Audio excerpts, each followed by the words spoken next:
Hello Capricorn, Sun, Moon, Rising, and Venus signs. Kamusta po kayo?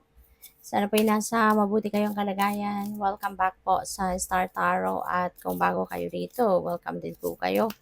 Please subscribe, like, share my videos po, and leave me a comment kung nakaresonate po kayo. Thank you. So Capricorn, first card, we have the Three of Swords. So, this is a period of unhappiness, no? Pero, po pwedeng ano nangyari na. Kasi hindi na 'to fresh, hindi ito recent 'no, na heartache na nangyari sa inyo. Kasi ano na siya, tuyo na yung puso. So, ibig sabihin nito, it's been quite some time, pero pupuwedeng hanggang ngayon hindi pa kayo totally nakaka-recover from this. Pupuwedeng nasaktan kayo, in the past na kung sino man or sa kung ano man dahilan at, hanggang ngayon, 'di ba, maaaring hindi pa kayo naghihilom, hindi pa naghihilom ang mga sugat, hindi pa totally at least, 'di ba, hindi pa totally. Kaya, yeah, so pupuwedeng ano 'yan, pupuwedeng, pupuwedeng sa relationship baka nagkaroon ng hiwalayan, pag-aaway, hindi pagkakaunawaan at hanggang ngayon mabigat pa rin ang inyong dibdib. Okay? So, sana makabangon na kayo from that situation, you know? And yeah, you will soon. Meron tayong temperance. Temperance is about healing. So, this is nice kasi po pwede, no, for the longest time, baka iniiyakan nyo pa yan, baka mabigat pa rin ang dibdib ninyo, ang pakiramdam ninyo. Pero finally, meron tayong temperance energy and this represents healing. Kaya siguro with the help of this Queen of Swords and King of Wands, kung sino man ito sa buhay mo, sino man ang nagre-represent nito sa buhay mo, maaaring sa tulong nila, no, magkakaroon ka ng realization, magigising ka din sa katotohanan na tama na yung sakit na ito na naramdaman ninyo. It's about time na para maghilom, mag-move on, tanggapin na yung kung ano man ang nangyari dyan at papwedeng yan ang makakatulong sa'yo para mag-heal ka na. Because we have the temperance and this is about healing, this is about peace. So eventually, magiging mapayapa na din ang inyong pakiramdam, you will also feel that peace and harmony within yourself. We have the Queen of Swords. Queen of Swords is, ano to pwedeng there is someone na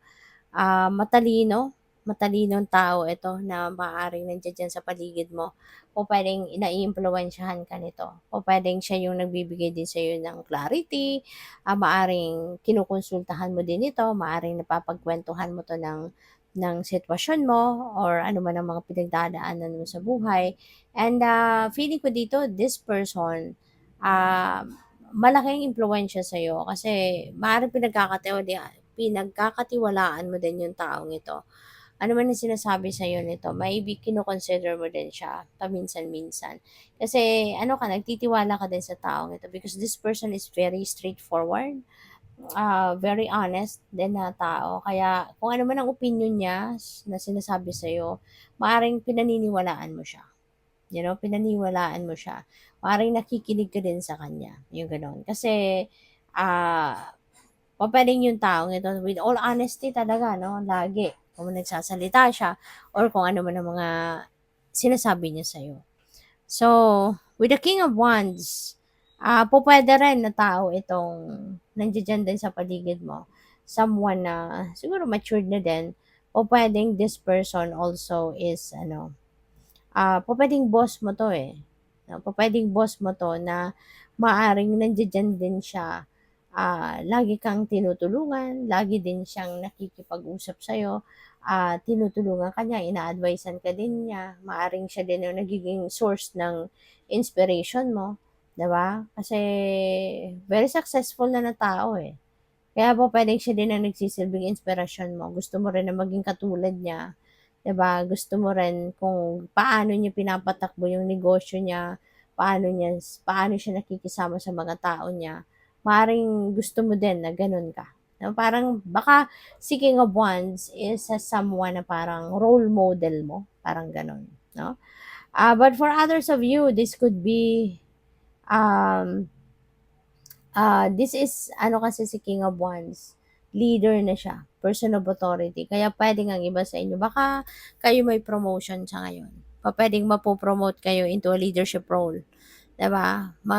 Magkakaroon kayo ng posisyon na katulad ng kay King of Wands na leader, 'di ba? Person of authority, malakas ang leadership quality, potential, no? Kaya po pwedeng ma-recognize 'yan ng mga boss mo, no? Or ng ano mo, ng mga boss mo at ng mga higher ups mo. So, by the way, maraming salamat, no, for subscribing. And if you haven't subscribed yet, subscribe na kayo. And also, maraming salamat din for not skipping the ads. Malaking bagay yan sa akin. And also, please click the join button sa baba ng video kung gusto po ninyo na mag-join sa membership. So, what else? We have reconciliation. Ayan. Remember the source of love. Okay, a loving action is all you need to begin the process. Reach out with a simple first step. So parang nanay at parang mother and child ito, no? Pwedeng mother and daughter, mother and son na po pwedeng magre-reconcile. Maring meron dito sa inyong may hindi pagkakaunawaan sa inyong nanay or sa inyong anak, depende kung alin dito yung role ninyo. So siguro ngayon magkakausap na kayo. Magkakausap na kayo, pupuwedeng mag-compromise, pupuwedeng yun mapag-usapan at ma-patch up ninyo kung ano man yung hindi ninyo napagkakaunawaan na sitwasyon. So yeah, panahon na 'to na siguro baka ikaw yung magpapakumbaba, ikaw na yung lalapit 'no, it's either sa anak mo or sa nanay mo at, ikaw na yung makikipagbati, ikaw na yung makikipag-ayos 'no? So what else? We have action. Stop hesitating. Okay? Movement creates the magic. Nothing can hold you back. So that's good. Ano man itong pinaplano mong gawin ngayon? Whether related yan sa pagiging manager mo, pagiging boss mo, or pakikipag-reconcile. So regardless kung ano man ang iniisip mo ngayon, take action. Okay? Huwag ka na magsaya ng oras, ng minuto. Huwag mo nang sayangin ang bawat minutong pumapatak. Take action. Kasi kung yan ay napunta sa isip mo na idea na yan, so, in order for you to make it happen, then you need to take action. You need to make a move. Okay? Kasi sayang ng pagkakataon, lumilipas ang mga pagkakataon, lumilipas ang mga opportunities, hindi ba? Kaya, yeah, huwag ka nang magdalawang isip, huwag ka nang matakot, huwag ka nang umatras, 'di ba? Mas magandang aksyonan mo na 'yan at gawin mo na kung ano man ang paraan para makuha mo kung anong gusto mo. We have mercy. Let compassion fill your world. Over kindness to all living things. And what you give, you also receive. Ayan. So, you are very compassionate, no? Siguro, you're very merciful din.